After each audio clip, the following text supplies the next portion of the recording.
Hey everyone, I'm back with another tanking video for M+, and today I just want to talk about how to set the pace for the dungeon. In my video on 5 tips for tanking M+, I briefly touched on the topic of how to best pull trash and set the overall pace of the dungeon. And in this video, I just wanted to go into more detail, give some examples of how we as tanks can best set the pace. So when you set the pace properly, you're going to improve your time, decrease the difficulty, and increase the overall damage of your party, and ultimately, you're just going to have more fun. So I would say that these points are in no particular order, and one isn't necessarily more important than the other. And all of these points are just going to be things we have to keep in mind as we decide how and what to pull to set the pace of the dungeon.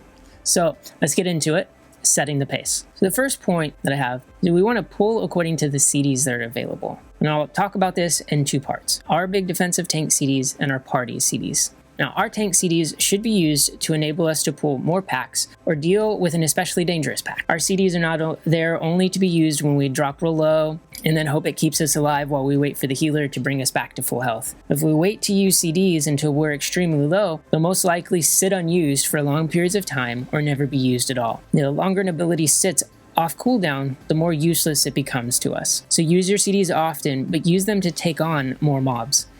The vast majority of the time, our normal active mitigation abilities are all we need to survive single packs as long as we're using them.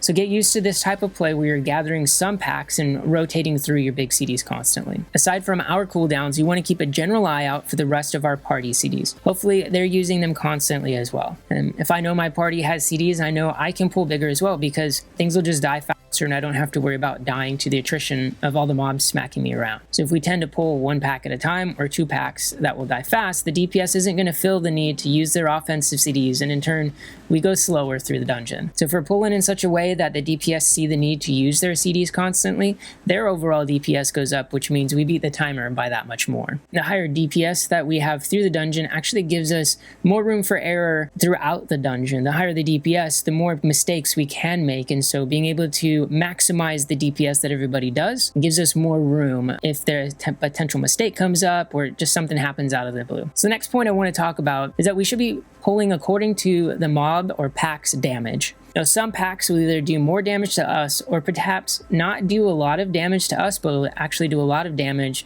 via AoE or other means to the party who can't take hits like we can. An example of this would be the Hurrieds in Atal Dazar. These mobs constantly jump to random players and deal a substantial amount of damage. If we were to pull 2 of these packs together, it could end up being very messy. This can be handled by DPS using their defensives or other ways, but this is definitely something we have to keep in mind as we decide how to pull. So this is just going to take some time understanding each dungeon and the mob types, but DPS don't always die just because they stand and fire.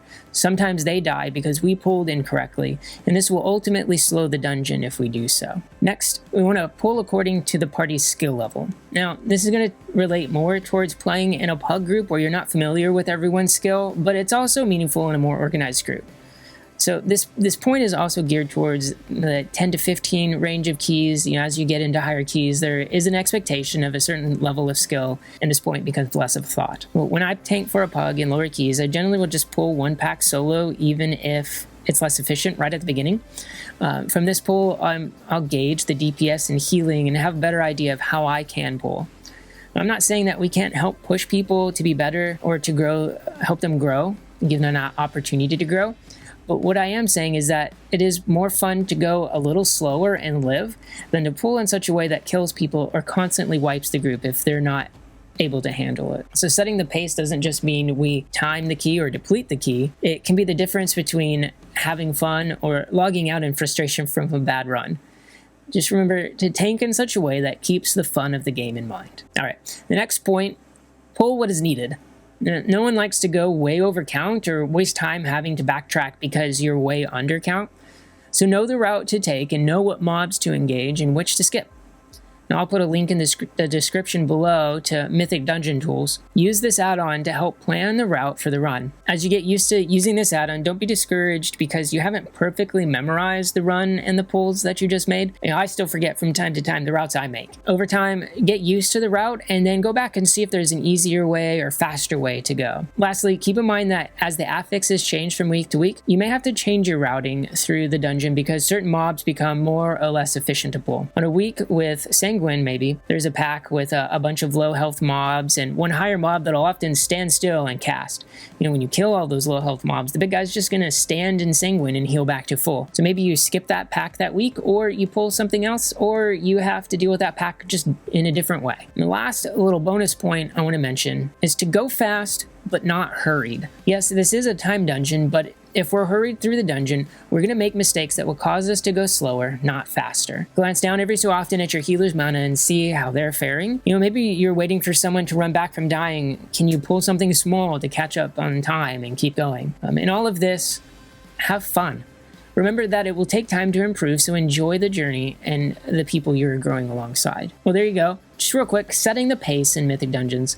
You know, I hope this information was helpful to you and that you can use it to improve your tanking in Mythic Plus as we head into Shadowlands. If this information was helpful or you have other thoughts or questions, please let me know in the comments below or come say hi on Twitch. I do stream every Tuesday and Thursday morning and every Friday night. It'd be great to see you there. And I do have a couple of other videos coming for this series, so be on the lookout for those. But until then, I'll see you soon and thank you for watching.